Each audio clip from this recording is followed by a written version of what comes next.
Good afternoon, family. Thanks for checking out today's video. If you're new here, my name is Jonathan, and I created this channel as a way to record my progress as I work towards my goal of losing 300 pounds. If you'd like to join the family, make sure you hit that subscribe button down below. Also, click on the bell icon so you get alerted when I go live or post new videos. If you'd like to participate on the discussion, you can join me most weekdays where I go live on YouTube, or outside of YouTube, you can consider joining the Discord I've created. There is a link for that down in the description below. Also down in the description below is a link to a Pinterest, or I'm sorry, a link to a Pinterest board. And that is a great place for you guys to check out the different meals and recipes that I've been enjoying as I've been working towards my weight loss goals. Today is day 1054 of my challenge to lose 300 pounds. So far, through a combination of extended water fasting and a whole food, plant-based, salt, oil, sugar-free diet, I have been able to lose 270 pounds. If anybody has any non-scale victories they'd like to share, I'd love to hear those. If you have any on-scale victories, I love hearing those as well. If you are succeeding with your diet, let us know what you're doing to succeed. And if you're struggling, let us know what's causing your struggles. Maybe there's something we can help you out with. And at the end of the day, what are some things that you can do, or some things that you are doing that can help make staying on your diet easier than the alternative? I'm going to go ahead and switch over here to the big screen. Hello. It feels like it's been forever. I think it was 6 days. That seems crazy since I was last on, but I hope everybody is doing awesome. Let me just click a couple buttons here. I have been real busy with life and kids and all that stuff. And also, we've had sickness come through the house. Everybody has been getting stuffed up, and I had real bad, like, my sinuses were really clogged up. Carrie was suffering from having headaches last week. Today, one of our kids stayed home because he woke up and he had a 102-degree temperature. And so we've been just trying to stay healthy while everybody's getting sick in the house. So it's been a little bit crazy, but we're surviving it, and we'll be stronger on the other side, I suppose. A few people checking in here. Rebecca saying hi. Cindy and Carrie, hello. Rebecca says, oh no, yes, it's been rough with everybody being sick. And when you're feeling sick, you're just not motivated to do much. And so there's been a lot of just laying around and just trying to hope that tomorrow's a better day. And I feel like I'm getting over it. I still am stuffed up some, and my left ear just, I don't know, feels clogged. And so it's been that way for a few days now, and I've been just suffering through it, I guess. But let's see. Cindy here asks, do you find you don't get as sick as often or as bad with this way of eating? Yeah, I'd like to say yes. I think that it might be more of that I don't get as sick when I'm sick. And so it may not be that I get sick less often, but maybe it's not as bad. But I was never the type of person that I felt like I got sick a lot anyways. Um, but and really this kind of past weekend is the first time in a while that I can really think of any of us being that sick. And so it's just kind of that time of the year, the weather, the temperature's changing. I think some of it too is that the kids have just started to go back to school the past month. And so that I think is kind of how things get spread quite a bit, is through kids and going to school and getting it from the other kids and then bringing it home. Karen checking in saying hello Karen, hope you're doing great. But yeah, overall I I don't feel like I get sick a lot, but it's this time it's really just been that I just am constantly blowing my nose, and I'm sure that Carrie loves hearing that, hearing me blow my nose all the time, going through tissues at a record pace, just trying to get it out of my system and just being able to breathe a little bit easier. Rebecca here says putting peroxide in the ears helps her. You let it sit in there for a bit. That might be something I need to do. I we have these little ear things that are designed for helping with cleaning out the ear, and then I kind of have a little thing I like to dig in my ear with, which I'm sure that the doctors probably wouldn't approve of, and hopefully it had made it worse by doing that. But I might have to try doing peroxide or something else to see if I can finally get it to clear up. But it is a bit annoying with things being muffled in that ear. But my right ear works great, so I don't have a problem hearing out of that ear. So,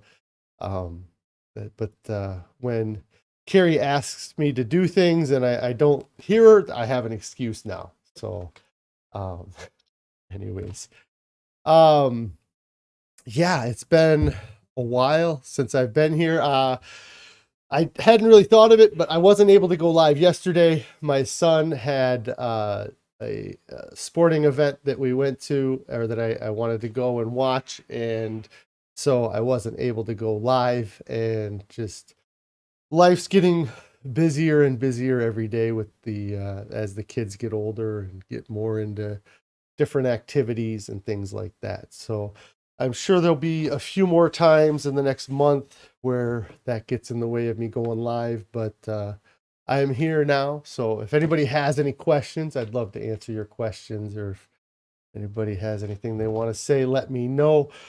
I don't have a whole lot to talk about today. Again, I say that at the beginning of every video, and then an hour later, I'm wrapping things up. So, but yeah, I'm trying to think of if there was anything new going on. I guess the new thing for me, I talk about this every now and then, is that I find that something that was very helpful throughout this whole challenge for me is that I've continued to try to educate myself, to learn new things or expose myself to new things. And I recently started listening to a new book on Audible. I talked about it a little bit in the past week here, but it's called The Blue Zones of Happiness. It is a book written by Dan Buettner. And I decided to look up some books from Dan Buettner after seeing the Netflix series about the Blue Zones. And I've really been enjoying the book so far. What I like about it, and what I liked about the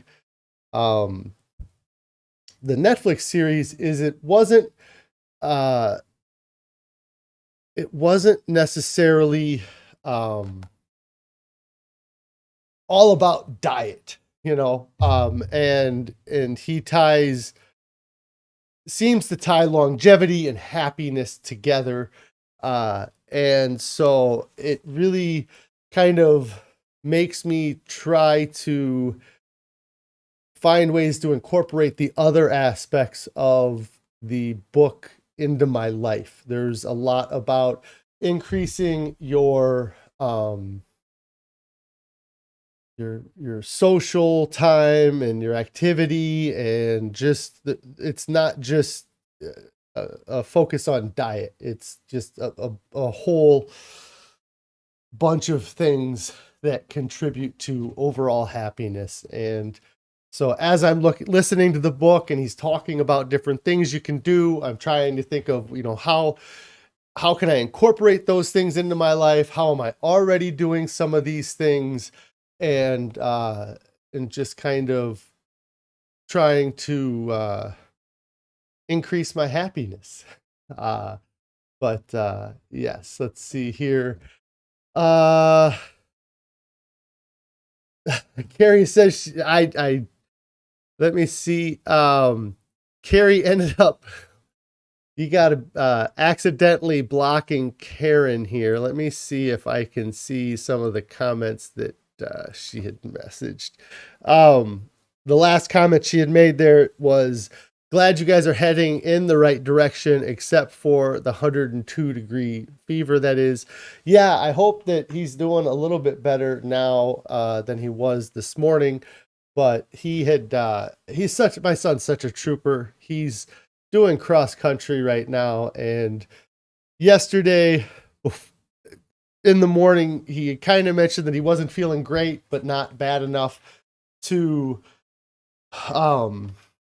not go to school. And so then he went to school. He does cross country. And so yesterday afternoon, he ran 2 miles for cross country. He did a great job at that. And then this morning, and I could tell after he got done running, he was just really wiped out. He was just very low energy. And so this morning when he got up and had the high temperature, I was not surprised by that, because it's slowly been creeping up on him the last couple days.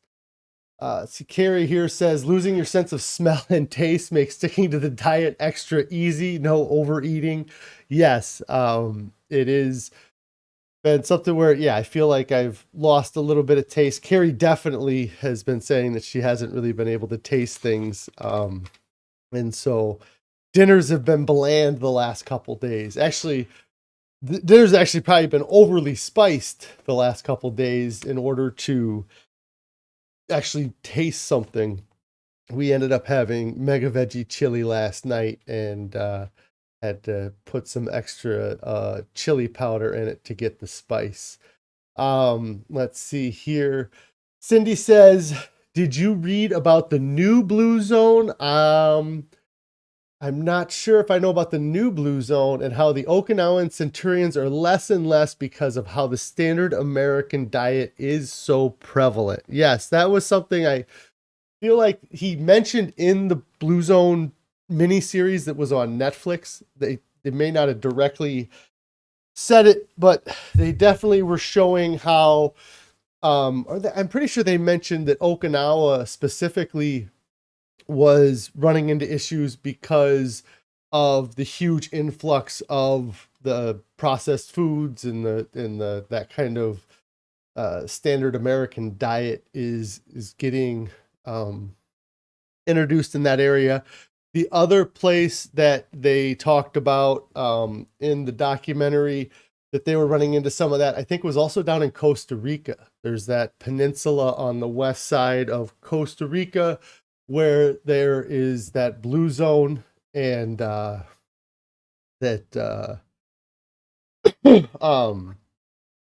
blue zone, it is slowly they're running into more issues with more of the processed foods in that area.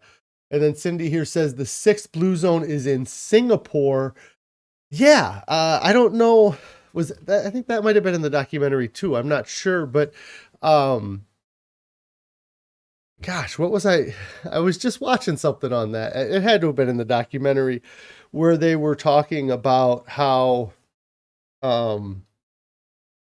they've been making a lot of changes in Singapore with the food labeling. Like it had to have been in the in the mini series there, that they have the signs at the restaurants that a bunch of the restaurants have like a little sign on their big billboard that says, healthy options available, or healthy options are here. And then Karen's back. How long am I in timeout? Sorry, Karen. I'll have to reprimand Carrie when I get home for her accidentally hitting the timeout button on you there. So, but I'm glad you made it back. So it's not too long of a timeout. So I hope you learned from your mistakes, Karen. Um, and yeah, it's something where in reality, there's probably been dozens and dozens of blue zones that have disappeared over the years. We just didn't know what they were or weren't studying that type of information.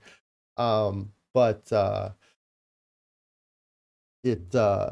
it's something where they can track it and they can see it now. And yeah, the I think Singapore is an example of places where the government has kind of stepped in and made the changes. I know in the book and also in the miniseries, that's one of the kind of that Dan Buettner tries to give resources to governments or to large groups to try to make bigger impacts. We as individuals have to make the choice and have to make the changes. But if you can get the governments to kind of help with saying, and I think in Singapore specifically, they say, okay, you cannot have more than X grams of sugar per drink. And, they put limits on certain food things, where in the US, we kind of operate under the capitalist principle of, well, it's your own choice as long as it's not hurting a mass of people immediately, then you can do what you want. And so that's why we see these sports drinks with 25 to 30 grams of sugar in them per serving. Um, and so um, it's it's it's hard. It's a hard kind of edge you have to kind of stay on, is whether or not it's the government, whether or not you give the government that kind of control or that kind of regulation on food. And obviously, the government has been allowing companies to kind of run wild for a long time. I think it would be very difficult for them to roll back and try to put a cap on these companies or corporations.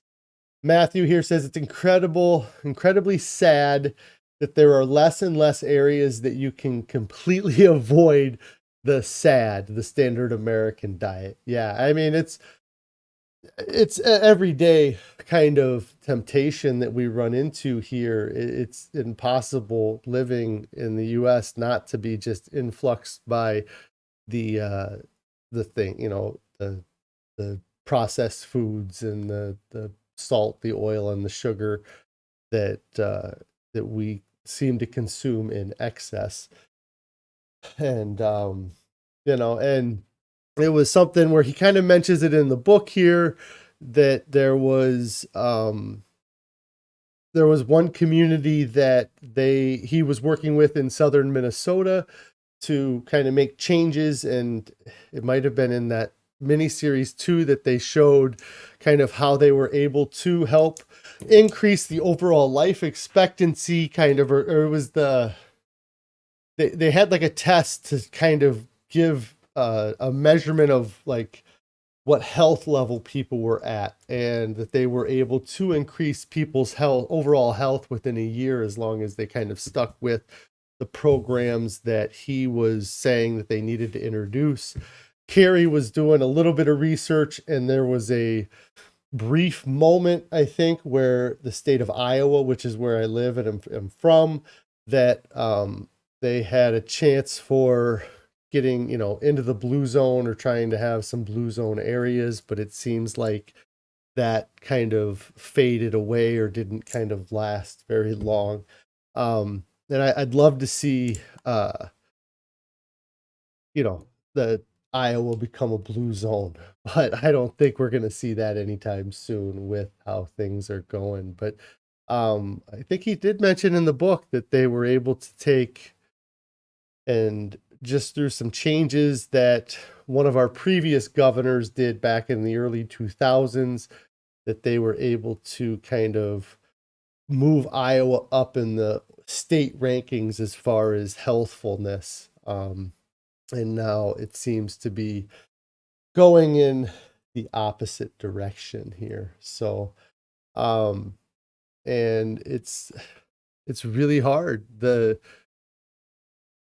with all of the influence that's out there, and really just how stimulating the food is. There was actually a term that I heard somebody use the other day that I've not heard in a long time, that or I had not heard before. Plants Only Muncher checking in, says, hello, I've not been here in live for a few weeks, but you watch the replays. That's awesome, Plants Only Muncher. Thanks for checking in. I hope things are going well for you. But there was a guy that I watch his videos, and he made a comment that I liked the term he used, and he was talking about dealing with cravings. And he used the term, he called it getting fungry, like, being hungry, but wanting to eat something that's fun. And it just resonated with me so much, because I feel like I get that way. Like, I'm not hungry because I don't ever allow myself to go for very long periods of time without eating. And so I know that when I have these cravings or these thoughts of eating these processed foods, that it's not because I'm hungry, and it's because I want that dopamine. I want that pleasure that processed food is going to give me. And so I'm going to start referring to cravings as being fungry, I think, because I think that's what it is. I think it's so much. It's not that you're desperate and you have to eat. How many times have people said, oh, I'm starving? But in reality, you aren't really starving. Nobody in the modern kind of world is, not nobody, but most people in the modern world aren't getting themselves to the point that they're so hungry that they have to eat something.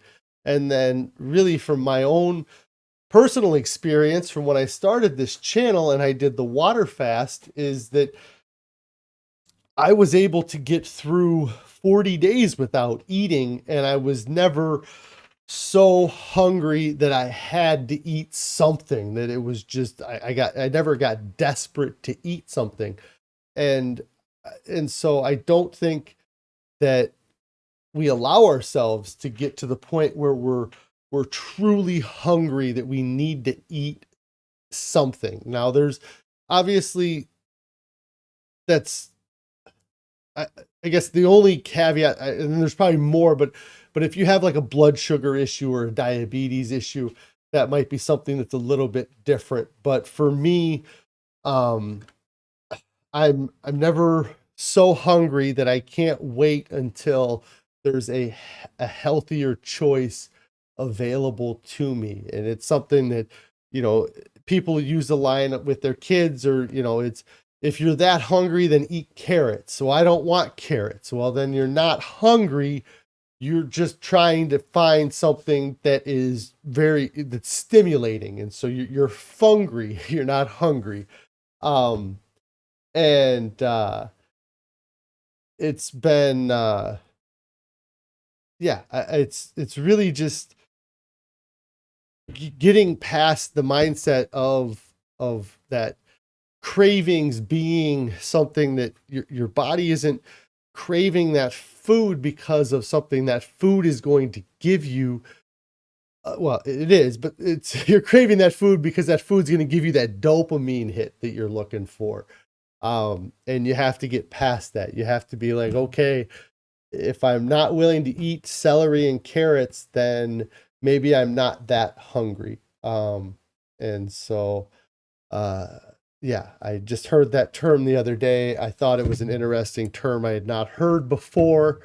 And I felt like it really just kind of fit the bill for what I've felt in the past, and what I think that many people call cravings is really just your brain desiring more dopamine, and getting that dopamine through the food that you're eating. And then really tying that into it with the Blue Zone book I've been reading is that if you are looking for that dopamine spike, maybe you can find it in another way. Maybe you don't need food to increase your dopamine. Maybe you need to have positive social interactions to improve it, or positive physical interactions.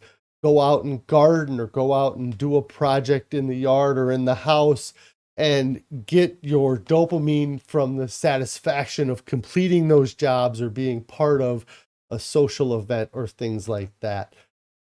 And Cindy here says she thinks it's Chef AJ that says, if you're not hungry enough to eat vegetables, then you're really not that hungry. Yeah, absolutely. If you're not hungry enough to eat food, I mean, if food isn't going to satisfy your hunger, then are you hungry? Like, if potatoes and rice and beans isn't going to satisfy your hunger, then you're using the wrong word, because that's how you solve hunger, is by eating. And if you're not willing to eat those things, then it's the dopamine hit you're looking for. It's not the hunger drive that you're trying to satisfy. It's the pleasure drive that you're trying to satisfy. And we have to find other ways to derive our pleasure. That's really what a lot of it comes down to, is that in the past, and so many people talk about being an emotional eater, and that is allowing your appetite or the foods that you eat to dictate whether you're happy or not. And it's tough to get away from it, but you have to do it, because it's just a downward spiral that just gets worse and worse, because you eat the junk food that makes you feel bad or makes you gain weight, and then you feel bad because you've gained weight, and then you eat more food because the food is what's bringing you pleasure. You need to find other outlets to get your pleasure other than from the food that you're eating. And just work on changing your mindset and changing the way you view food. It's been it's been that way for decades. And for me, my whole life, I've tried to find some I found some relief or contentment in eating large volumes of high calorie food, because even if everything else is going wrong, you can still get pleasure from $5 worth of food, and that's tough. Let's see. Karen here says that new scientific data shows sugar-loving microbes in our gut, fat-loving microbes in our gut contribute to cravings. Yeah, it's your gut that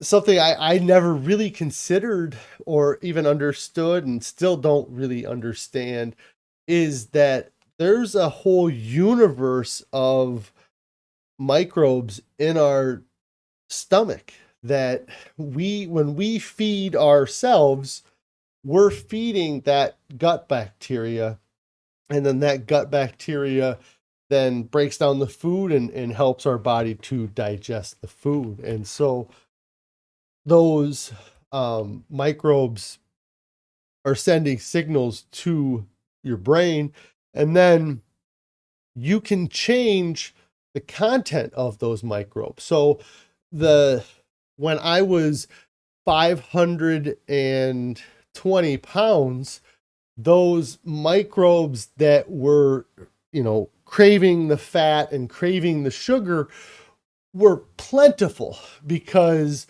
I was feeding them what they wanted, so then there was more of those microbes in my body. When I fasted, I'm sure that I eliminated a large number of those, and then refeeding, I wasn't giving my body an overabundance of sugar and an overabundance of fat.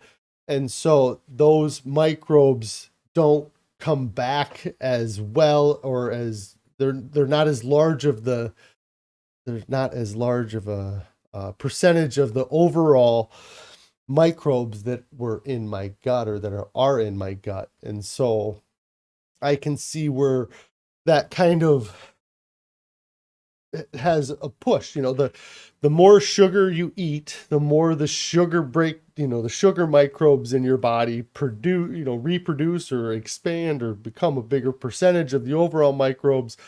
So then they crave, or they send the signal to your brain to bring us more sugar because we have a bunch of mouths we have to feed. And so, yeah, it's such a whole the whole crazy, like I said, universe of things that I never even knew existed prior to 3 years ago. And now when I eat, I think of the microbes that are being fed by the food that I eat. And I know that Dr. Goldhamer kind of talks a lot about that, about the um about feeding our gut microbiome a good healthy amount of food here.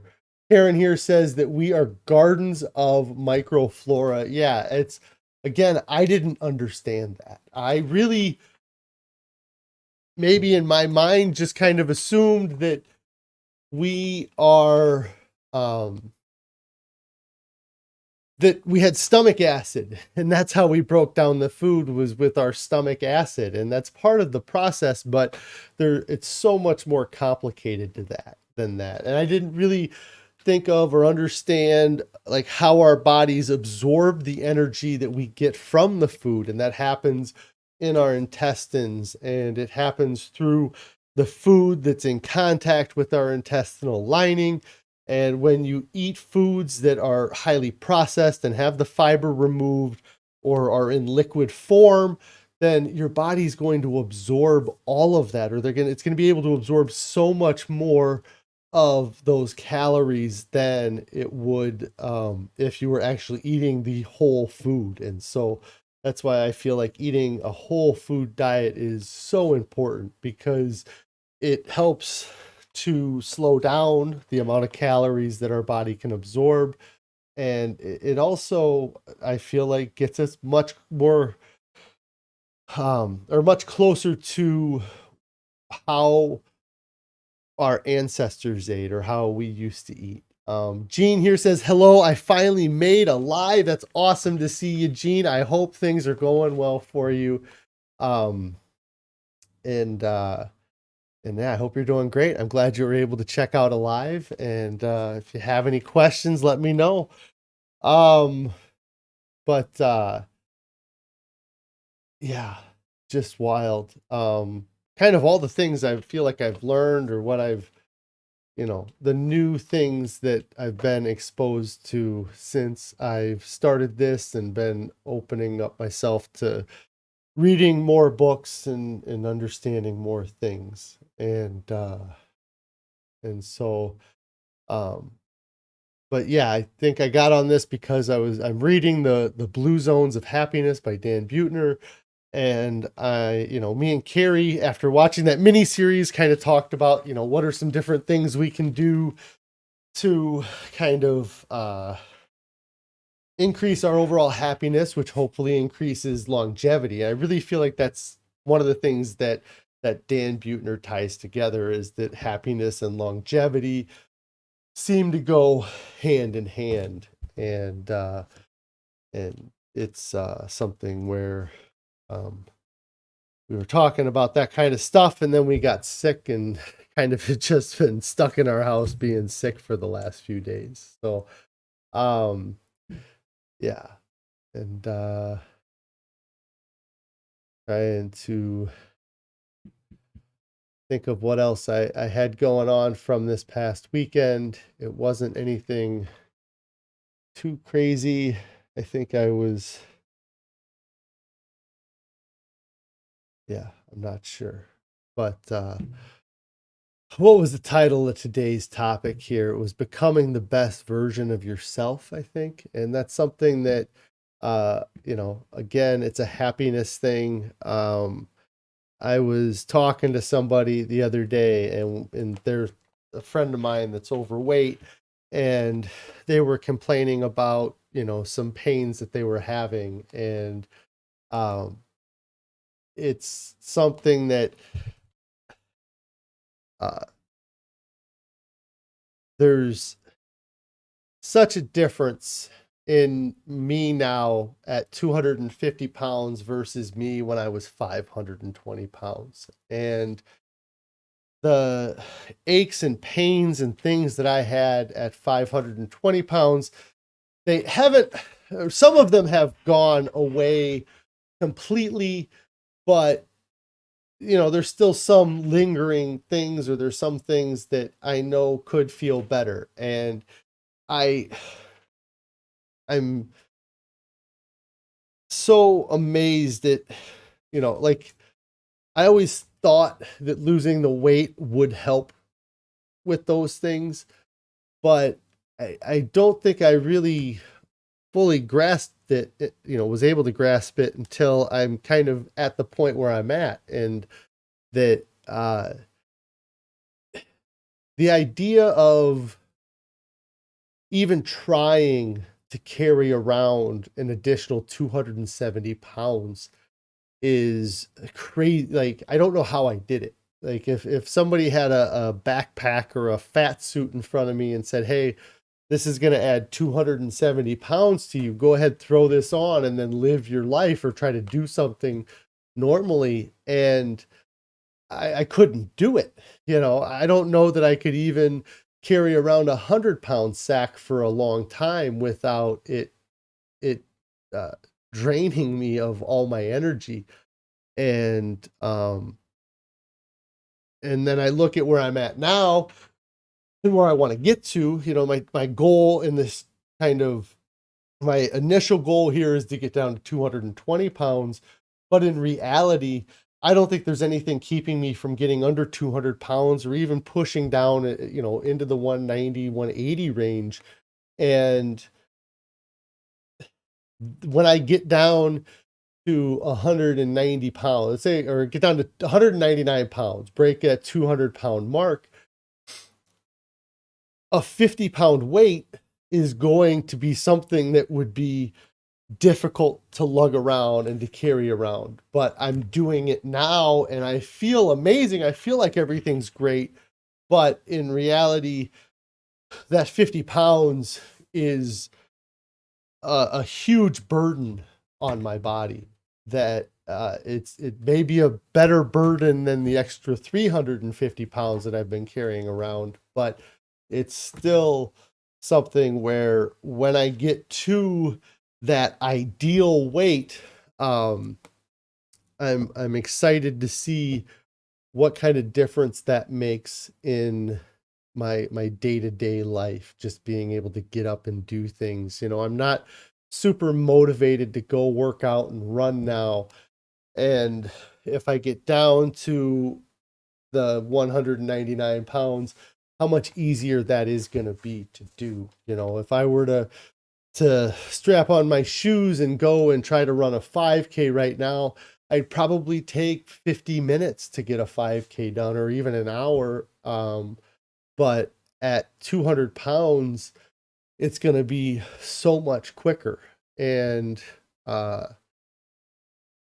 it's just because every step you're carrying 50 less pounds. A 50 big plate at a gym is like 45 pounds, and that extra 45 pounds, every time you run and take a step, you're pounding your body with that extra plate of weight. And if you're able to just drop it on the ground, you're going to go so much faster. You're going to feel so much better. Let's see here. Gene, Says the cold snap catch you. Yes. Not so bad. It's been kind of nice to have it a little bit cooler, but it hasn't been so bad that we've had to kick on our heater yet. And so you said your furnace was down and now repaired and you're ready for the colder days. Yes. We had, what was it? The other day I take my son to school in the morning and we got all ready for school and we walked out the front door and we're like, oh, this we're not dressed appropriately for the weather. And so we went inside. He grabbed a long sleeve shirt and I grabbed a coat to wear at work. In fact, I'm wearing long sleeves today. Um, and long sleeve and shorts, right? That's kind of the weather it is right now. It's long sleeve and short weather for me. But yes, we got some colder days ahead of us, and hopefully it it's not too bad. Hopefully we don't have any issues with our furnace, knock on wood. We'll have to start burning sticks in the house. Gene here says that you had 2 days that were very cold. You tried to run to take off the chill. Yeah. It hasn't been so cold that it's been unbearable, I guess, or and it's funny, it's how those seasonal changes happen, come April of next year. If we get the same temperature, we're going to be outside in our swimsuits thinking, all right, summer's here. But because we're going from the summer to the winter, any little change is you got your parkas out and your winter boots ready to go. But yeah, we're getting into end of September, October here, and we're going to start seeing some real cold weather. And it's been a little bit rainier, more drizzly here the last few days, which we kind of needed the rain, I felt like. But yeah, Gene, you're a little bit further north than I am. Yeah, up in the far north of Iowa there, it's freezing cold. And it's kind of interesting how it can be so much different, and it's really not that far away. And if I were to go the same distance south from me, it's probably tropical down there overall. But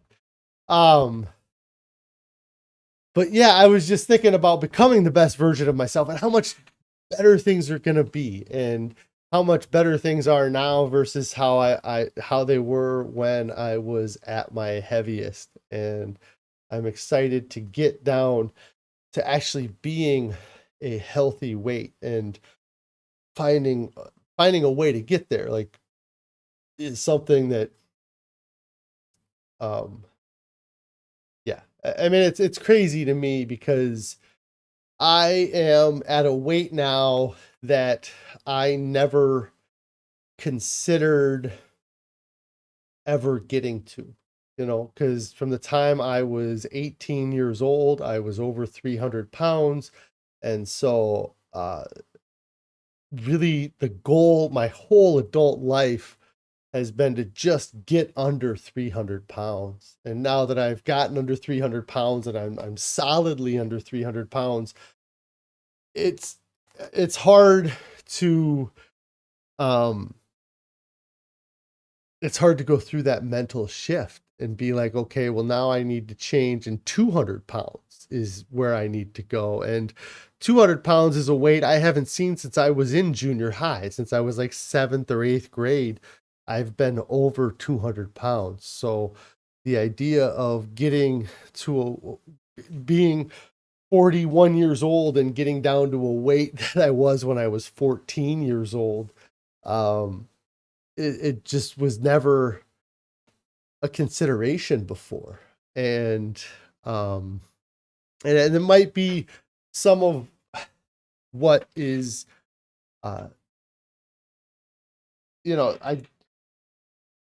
I feel like I've lost some of that drive that I had when I first started. And it's because I've accomplished so much, and it's it's hard to not let up off the gas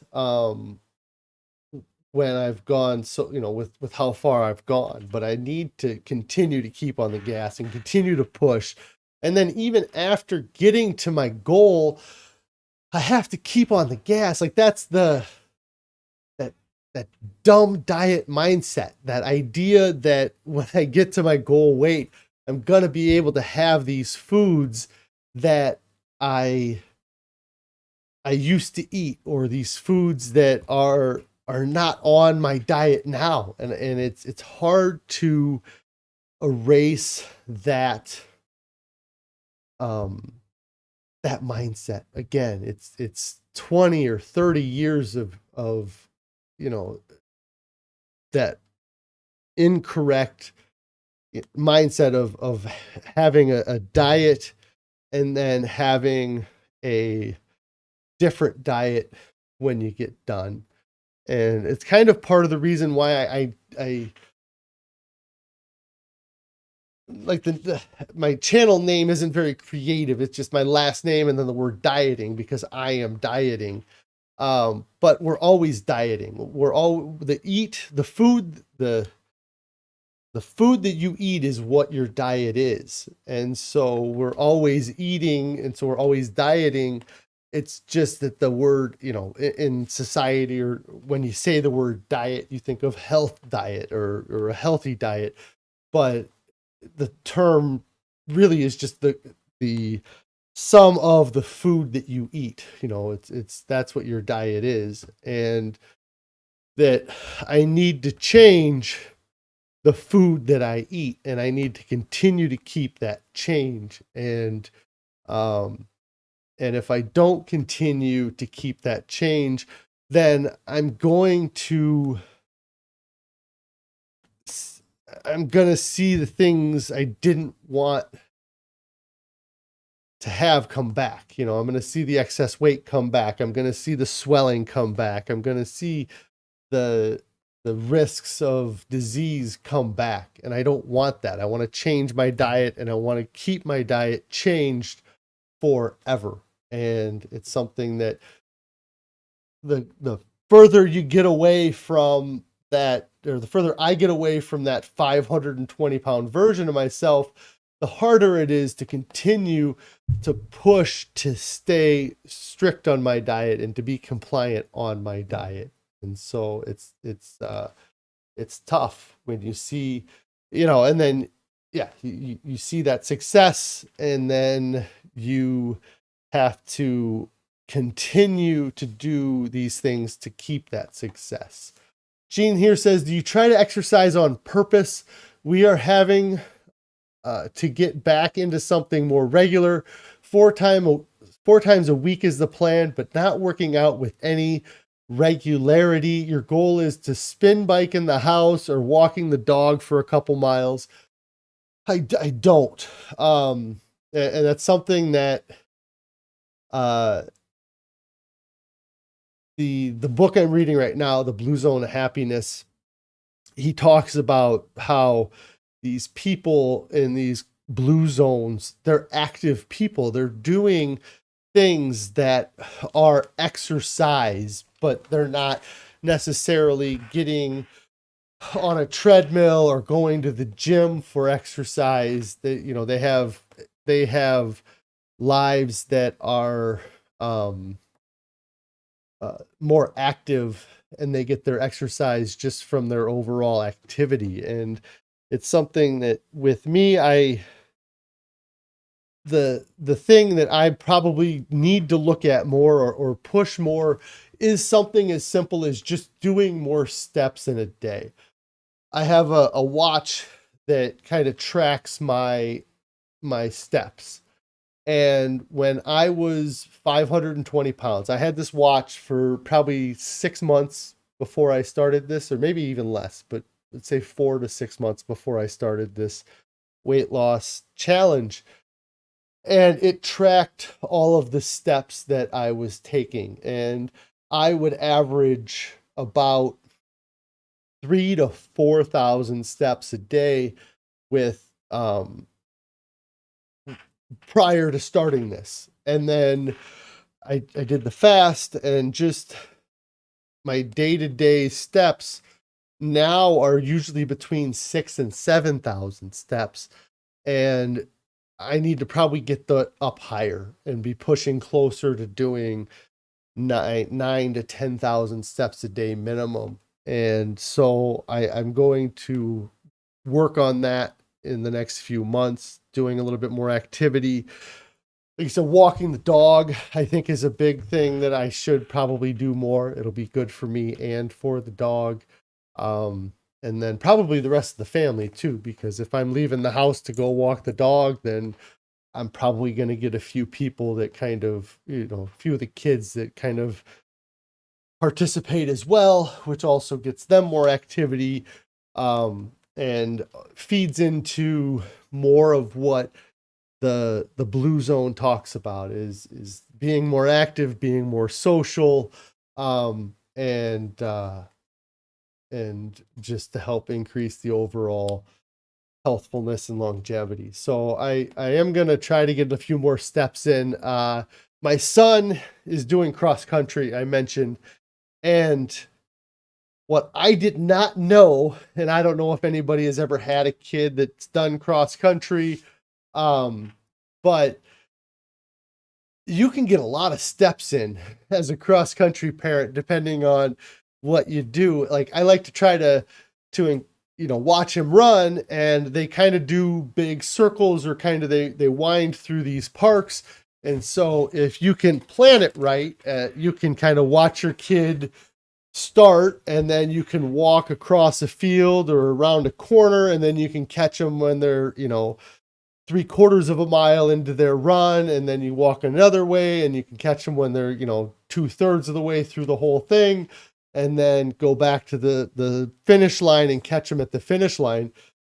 And so, like, yesterday, I hit more steps yesterday than I had hit in the last 2 weeks, because I had gone and watched my kid go run, and I was all over this park trying to catch him. And then also there's uphills and downhills and things. So him being in athletics is helped me get more active just in being a spectator, and that's a choice too, because if I wanted to, I could just stand at the start line and then see him when he leaves and see him when he comes back. But and that's absolutely what I would have done at 520 pounds, is that it either would have been that I didn't go to the event because I didn't want to walk or didn't want to be seen.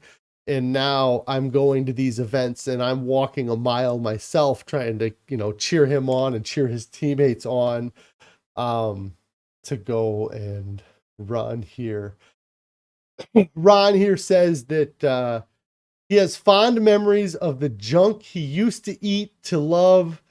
I have memories of the junk I used to love, but was not good for me.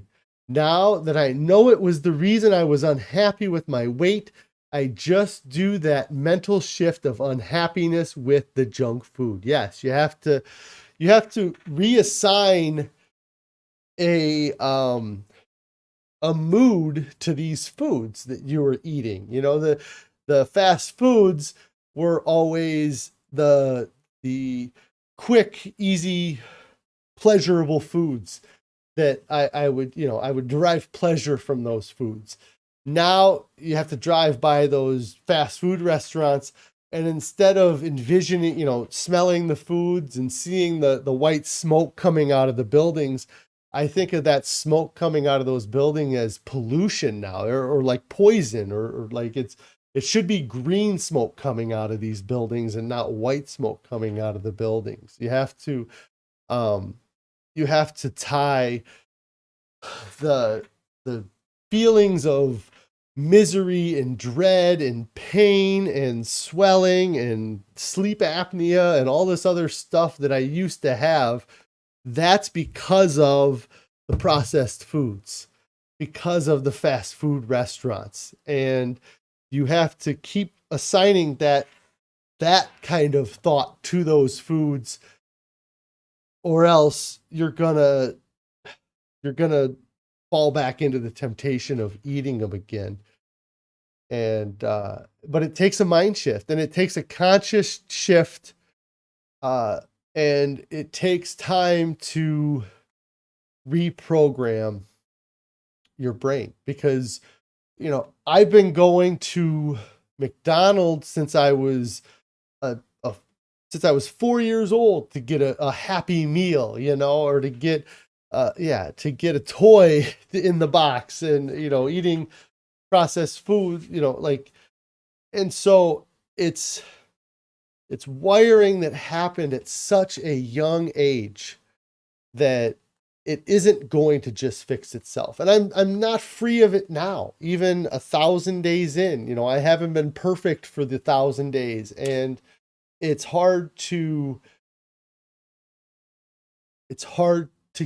get away and to stay away and to keep it away. But the longer you can, the easier it gets to do. And it's something that it's been a challenge, and it's always going to be a challenge, because I don't live in a vacuum. I don't live in a place where I get to control everything that happens and everything that I see. And it's hard not to have things bring up memories or bring up excuses or whatever to eat the foods that you shouldn't be eating. But you just have to make sure that you keep them as fond memories, and to make sure they stay memories, and to not make them, current moments here. Carrie here says that we live on a few acres. Just working on our property would probably be a great way to get exercise without actually being exercise. Yes, there's always something that can be done around the yard. I have tree limbs that have fallen down here in the past few weeks that I definitely need to get out and drag them over to the burn pile. That itself would be, a good exercise for somebody to do in a day. It is, we absolutely, I have all of the tools to be a more active person at my disposal. I just have to take advantage of them, and have to make the choice to be more active and to do those things.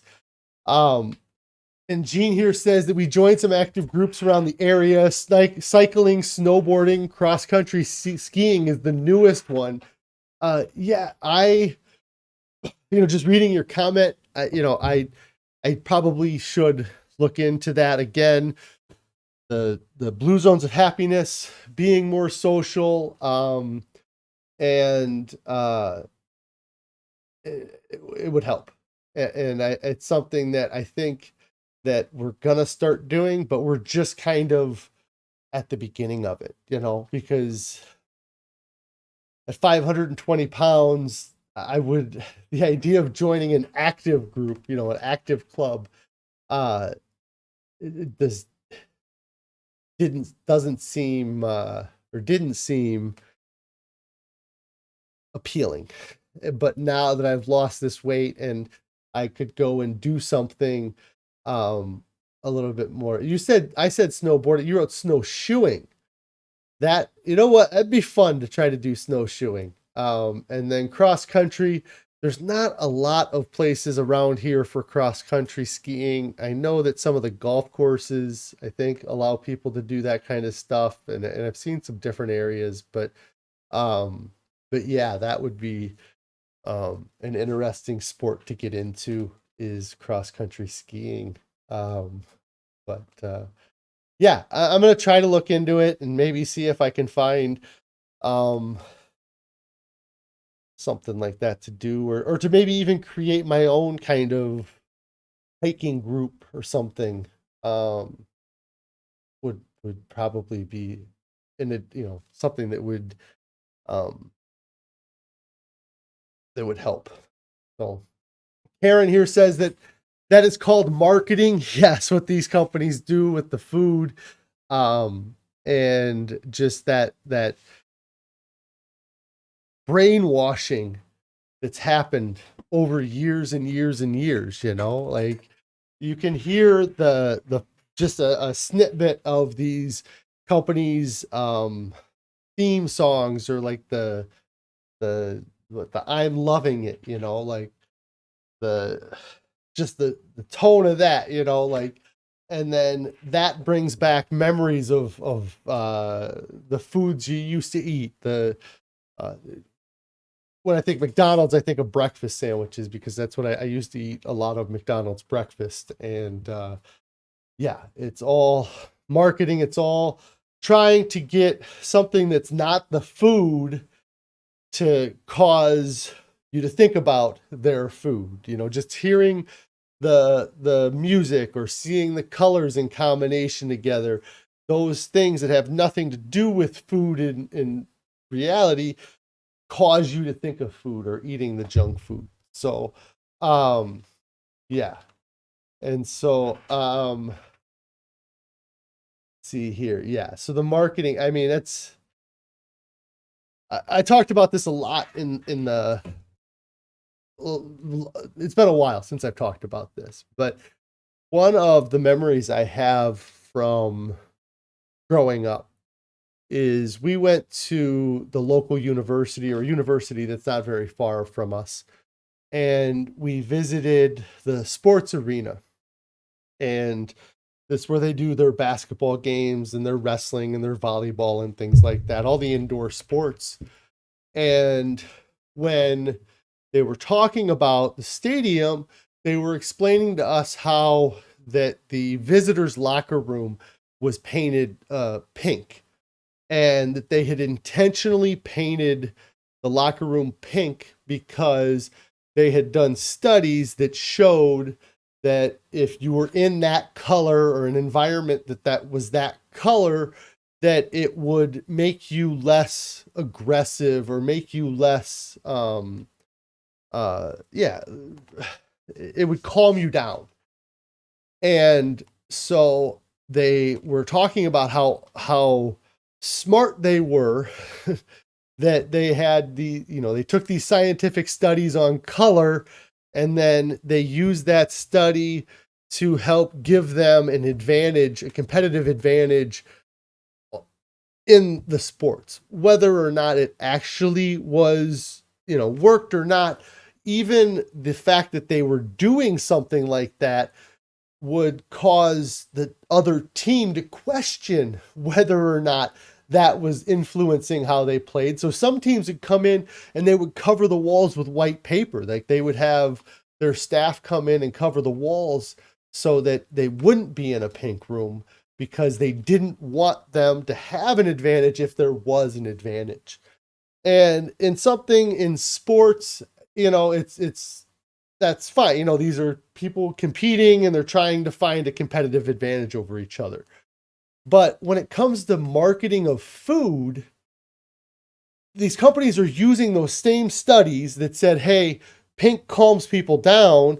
And they say, hey, if you use red and yellow, this shade of red and this shade of yellow in combination with each other, it causes people to think this. And then if they think that, then it gets them hungry. So then they'll come and they'll eat at your restaurant. And so that's why you see so many of the same colors being used at all of these fast food restaurants, because those colors have been scientifically proven to induce hunger or cravings within people. And so now they're using these studies and they're using them against us. And they're using them to give these corporations are using them to give them a competitive advantage over our willpower and our brains. And we allow it to happen. And it's something where, again, we live in a capitalist society where that's what we have to deal with to be in this society. But in reality, you could change it. You could say, hey, if you want to sell beer, it's got to be in a white can. All you can do is write the word beer on the side of it and stamp the logo, your company's name, and it all has to be the same type font, That would eliminate that competitive advantage. If you walk down the aisles if you were walking down the cereal aisle and every cereal was in a brown box and it just said cornflakes on the top of it, there was no picture of a tiger or picture of a toucan or a parrot or whatever it is, or these leprechauns, like if it was just a brown box with black writing on it, then companies would have to compete differently. But because they can use colors and they can use characters, and then they use them against us, and we allow it to happen. And it's something that, again, it's not going to change, but if you're informed and if you understand what's going on, you can help. It helps you to make better decisions in the long run. And so, Gene here says you plan on cutting your own trail with the fields around you. Yes, it is a Northern Iowa touring club group, North Iowa Touring Club with your bike club, right? And so, yeah, that would be kind of fun. I know if I ever see any tracks around in the winter by farms, it's usually snowmobile tracks and not cross country. But I'm sure there is cross country skiing groups around me, and I would just need to look into it to do it. Karen here says we can become Seventh-day Adventists because whole food plant-based is part of the religion. Yes. It's funny you say that because after watching the Blue Zone documentary, and they talk about the Seventh-day Adventists, I actually Googled it to see if there was any Seventh-day Adventist churches around me. It does seem like there's a couple of them. I don't know how much, a vegetarian or a vegan diet is part of the Seventh-day Adventist kind of way of life, but it's not a requirement to be a Seventh-day Adventist. So it's losing some of that. I think they've lost some of the food healthfulness that they've had.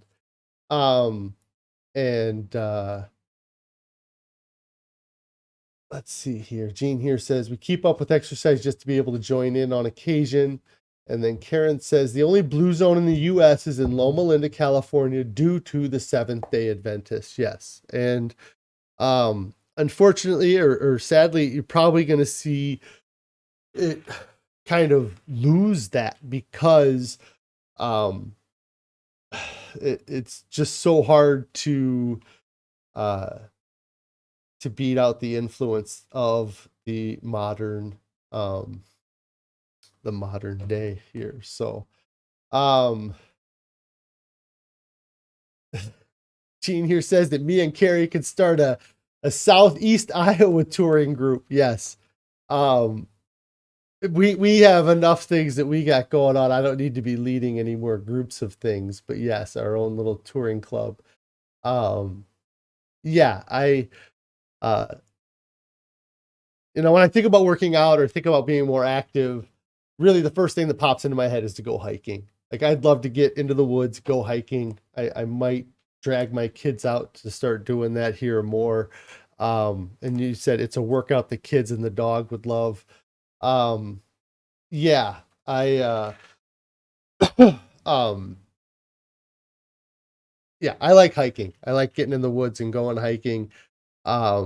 It's tough though because the kids, they like the idea of it, and then by the time you get the furthest point away from the car as you can get, they all start to fall apart. And it's like, well, we got to walk 2 miles to get back to the car, so you got to deal with it. And so maybe we just got to start small and work our way up to it. And let's see here. Karen here says, Dr.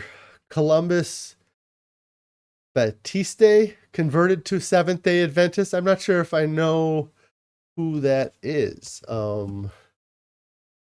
See if I can find my mouse. What was the name? Columbus. Oh, the heck.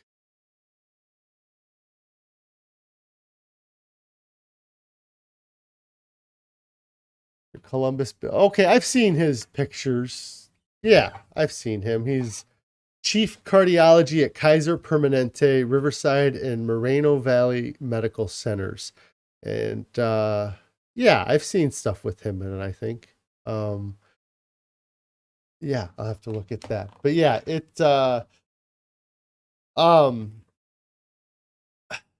yeah, it's something that yeah. I mean, I love that I have kind of this interaction with people, and this is kind of a social thing for me, but it's not a true social thing, you know. And we've gone to a few of the local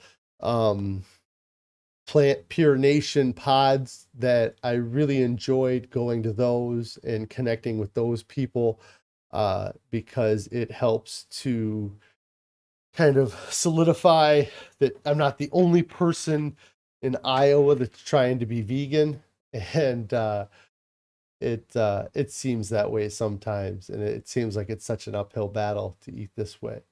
But let's see here. Nikki here says that most Seventh-day Adventists are not plant-based as much. As a matter of fact, your SDA family is not plant-based at all.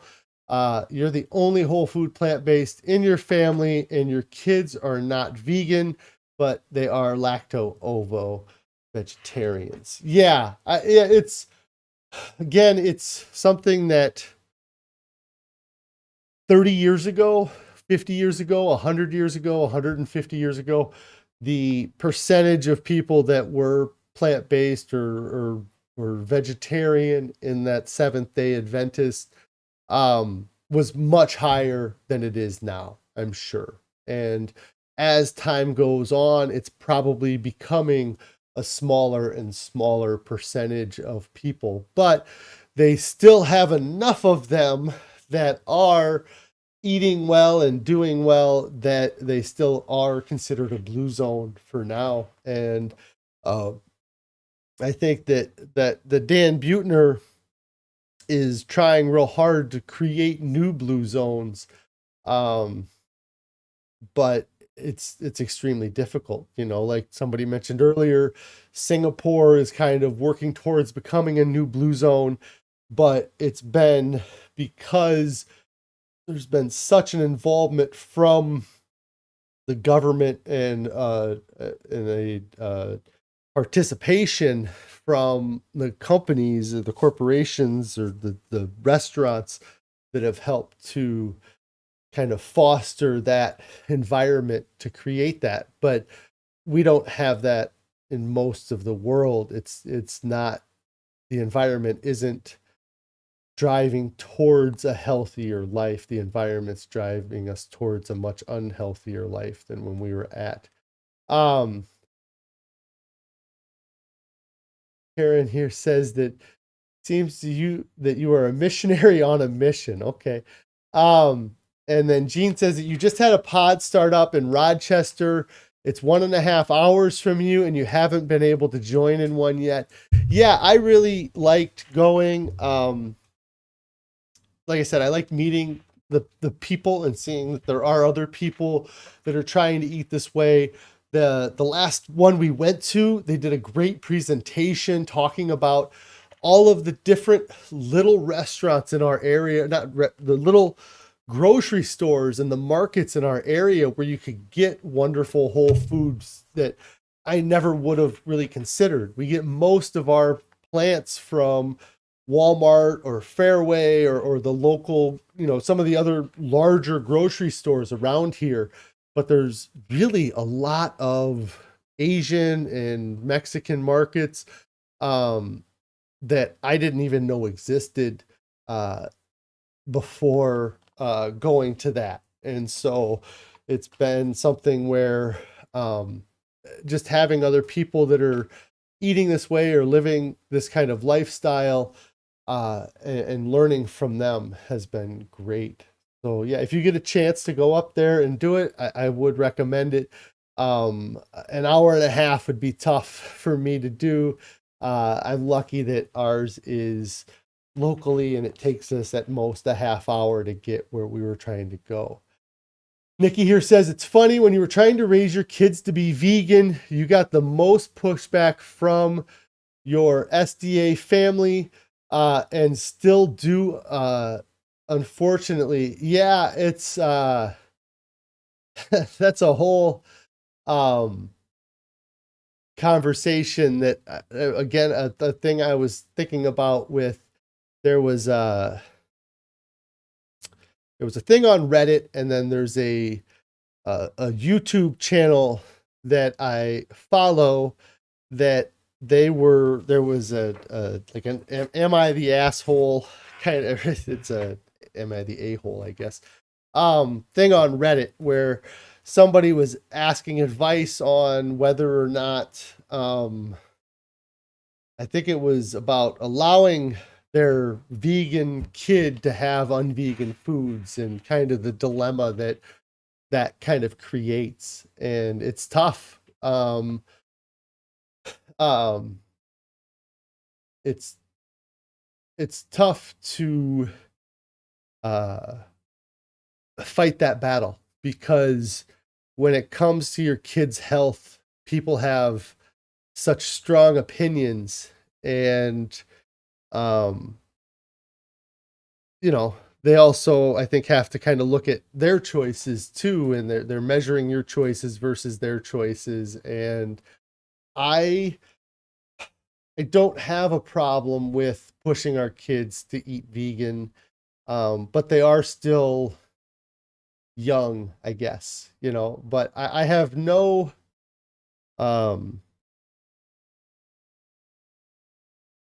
concerns that my kids aren't getting enough food or they're not getting enough nutrients. And so that kind of helps keep me kind of motivated to have them continue to eat this way. Rebecca, you got to head out. No problem, Rebecca. Thanks for checking in and hanging out with us today. Holy cow. I didn't even realize I was at an hour and 17 minutes. Wow. Okay. I probably should get out of here. Let's see what else we got going on. I'll go over a few other things or kind of get wrapped up here, but,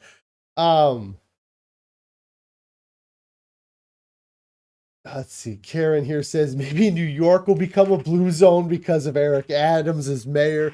There is zero shot that all of New York will become a blue zone. You might find an apartment building that becomes a blue zone, but you're not going to find the whole state or the whole city going towards a blue zone. And again, there's so much capitalism going on. I don't think that blue zones can thrive in a capitalist society. I don't think that they can compete, unless some of those centurions become the elected officials and they can get people to follow their example. But it is cool to see that somebody like Eric Adams is in a position of power and can help influence people towards eating better, and I've seen things. I think is it the hospitals in New York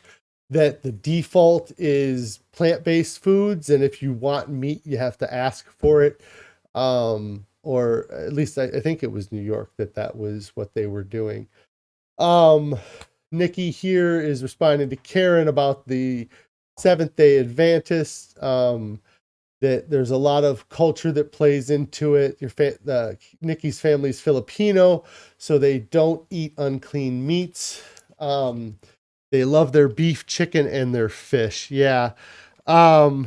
Sheen says that we're good parents. I hope we're good parents. Plants Only Muncher is asking what Reddit is. Well, don't go looking for it, because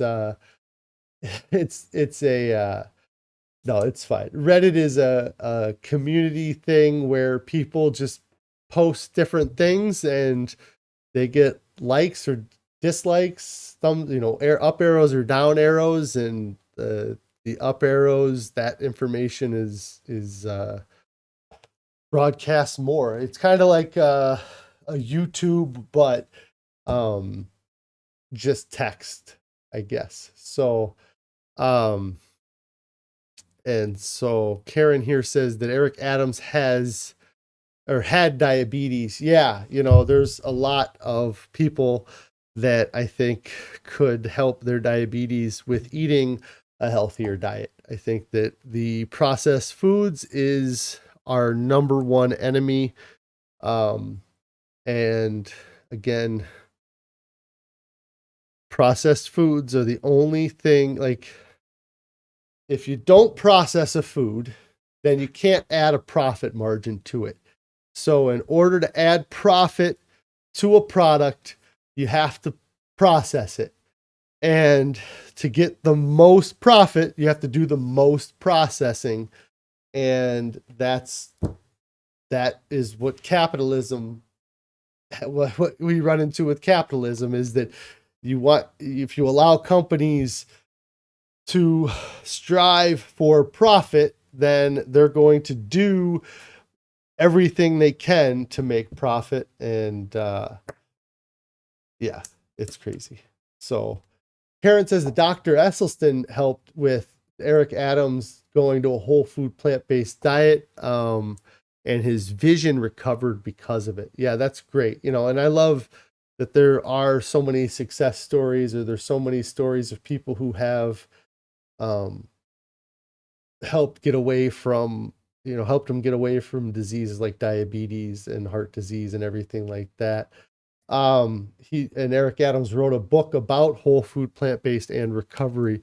I'll have to look into that.